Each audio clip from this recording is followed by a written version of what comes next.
சிறுபான்மையினர் நலன்.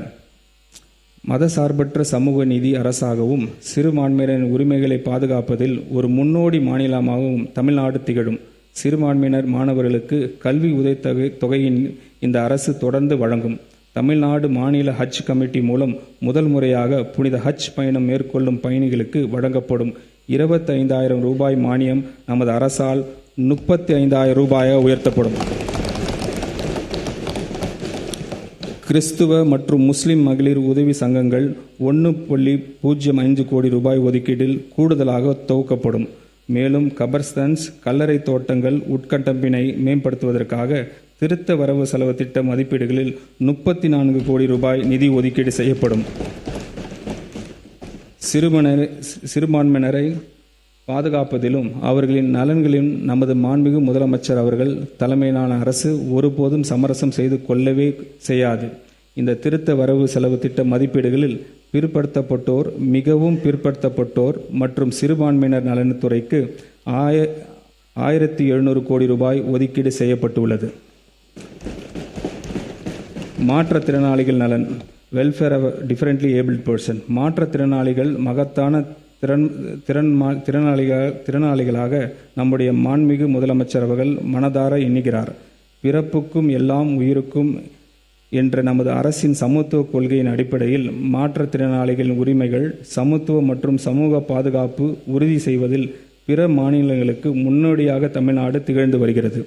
தற்போது சப்போர்ட் எக்யூப்மெண்ட்ஸ் வழங்கும் திட்டத்தில் இடம்பெறாத செயற்கை நுண்ணறிவு சார்ந்த நவீன சப்போர்ட் எக்யூப்மெண்ட்ஸ்களை sports prosthetic leg, myo electric signal மூலம் செயல்படும் upper limb prosthesis, other high-end assistive devices including cochlear implant batteries வாங்குவதற்காக அதன் விலையில் 50% அல்லது அதிகபட்சம் 30,000 ரூபாய் வரை நிதி உதவி வழங்கப்படும். தஞ்சாவூர், திருவண்ணாமலை, சேலம், கடலூர் மற்றும் விருதுநகர் மாவட்டங்களில் அறிவுசார் குறைபாடு உள்ளவர்களுக்கான அரசு நிறுவனங்கள் நம்பிக்கை இல்லம் என்ற பெயரில் அமைக்கப்படும். இந்த நிறுவனங்களில் 3 வயது மற்றும் அதற்கு மேற்பட்ட குழந்தைகளுக்கு சிறப்பு கல்வி, ஆரம்பகல்ல பயிற்சி சேவைகள், மறுவாழ்வு மற்றும் தொழில் பயிற்சி வழங்கப்படும். தொடக்க நிலையில் ஒவ்வொரு நிறுவனமும் 50 மாணவர்கள் பயிலும் பகல் நேர பள்ளியாக செயல்பட்டு பின்னர் தங்கும் இடம் வசதியுடன் கூடிய நிறுவனமாக மேம்படுத்தப்படும். இதற்காக திருத்த வரவு செலவு திட்ட மதிப்பீடுகளில் 4 கோடி ரூபாய் நிதி ஒதுக்கீடு செய்யப்படுகிறது. இந்த திருத்த வரவு செலவு திட்ட மதிப்பீடுகளில் மாற்றுத்திறனாளிகள் நலன்துறைக்கு 1,485 கோடி ரூபாய் ஒதுக்கீடு செய்யப்பட்டுள்ளது. சமூக நலன் மற்றும் மகளிர் மேம்பாடு. தமிழ்நாட்டில் உள்ள அனைத்து பெண்களுக்கும் அண்ணனாகவும் தம்பியாகவும் இருந்து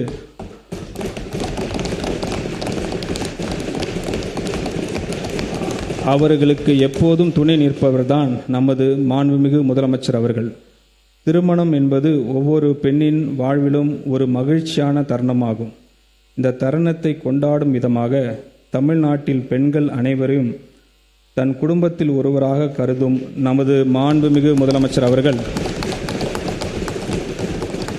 அப்பெண்களின் திருமணம் நாளில் நமது அரசின் சார்பாக 8 கிராம் தங்க நாணயமும் ஒரு பட்டு புடவையும் அண்ணனின் சீராக வழங்க இருக்கிறார். இத்திட்டத்தினை செயல்படுத்த திருத்த வரவு செலவு திட்ட மதிப்பீடுகளில் 812 கோடி ரூபாய் நிதி ஒதுக்கீடு செய்யப்படுகிறது. நம்முடைய கொள்கை தலைவர் பெருந்தலைவர் காமராஜர் புதிய உணவு திட்டத்தை கொண்டு வந்து மாணவர்களின் வயிற்று பசியை மட்டுமின்றி கல்வி பசியும் போக்கினார். நண்பா மற்றும் நம்பிகள் மேல் பேரன்பு கொண்ட நம் மாண்புமிகு முதலமைச்சர் அவர்கள் முதலமைச்சரின் காலை உணவு திட்டத்துக்கு பெருந்தலைவர் காமராஜர் காலை உணவு திட்டம் என பெயர் வைத்து பெருந்தலைவருக்கு பெருமை சேர்த்துள்ளார். 6ஆம் வகுப்பு முதல் 8ஆம் வகுப்பு வரை அரசு மற்றும் அரசு உதவி பெறும் பள்ளி மாணவர்களுக்கு இத்திட்டத்தினை மாண்புமிகு முதலமைச்சர் அவர்கள் விரிவுபடுத்தியுள்ளார்.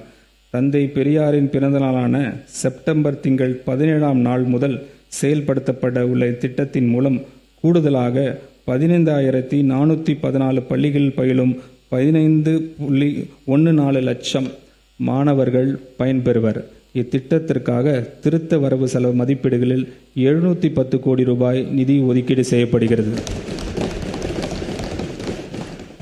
மூத்த குடிமக்கள் கண்ணியமான வாழ்க்கை, மகிழ்ச்சியான முதுமை மற்றும் விரைவான சமூக பாதுகாப்பை உறுதி செய்து முதியோருக்கு உகந்த சூழல் கொண்ட மாநிலமாக தமிழ்நாட்டை உருவாக்குவதில் இந்த அரசு உறுதியாக உள்ளது.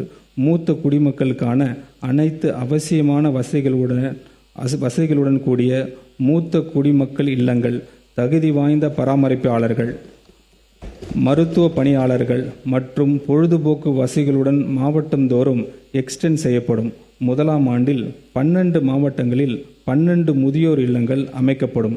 ஒவ்வொரு இல்லத்திலும் 40 பயனாளிகள் இடம்பெறுவர். இத்திட்டத்திற்காக 6.6 கோடி ரூபாய் நிதி ஒதுக்கீடு செய்யப்படுகிறது.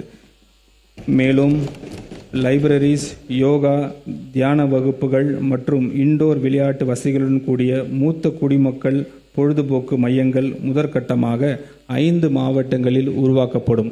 மூத்த குடிமக்களின் மக்கள் தொகை அடிப்படையில் இந்த மாவட்டங்கள் தேர்ந்தெடுக்கப்படும். எதிர்கால தலைமுறையினை நம் வீட்டு குழந்தைகளின் வாழ்வு கொண்டாட்டமாக இருக்க வேண்டும் என்று மனதார விரும்பும் உள்ளம் கொண்டவர் நம் மாண்புமிகு முதலமைச்சர் அவர்கள். விஜய் மாமா, விஜய் மாமா என பாசம் பொங்க அழைக்கும் குழந்தையை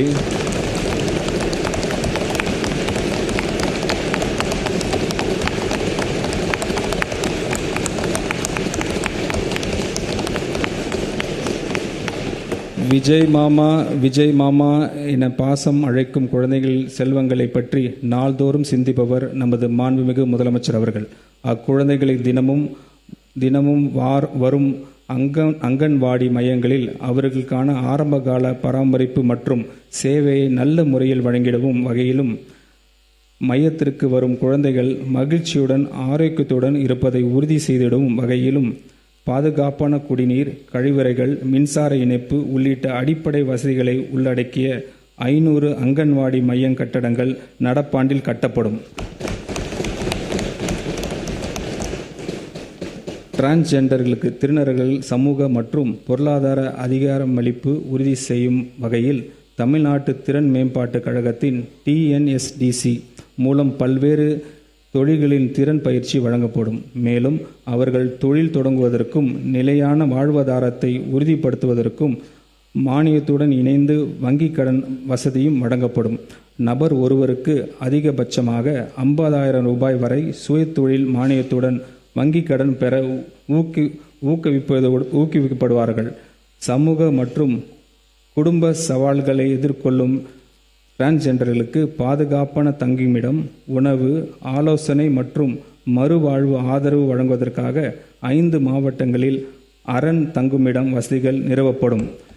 மேலும் கல்வி, வேலைவாய்ப்பு, மருத்துவ சிகிச்சை, தேர்வுகள் மற்றும் பயிற்சி நிகழ்ச்சிக்காக பிற நகர்களுக்கு பயணம் செய்யும் திருநகர்களின் தேவைகளை பூர்த்தி செய்யும் வகையில் 15 மாவட்டங்களில் குறுகிய கால தங்குயிடம் வசதிகள் ஏற்படுத்தப்படும்.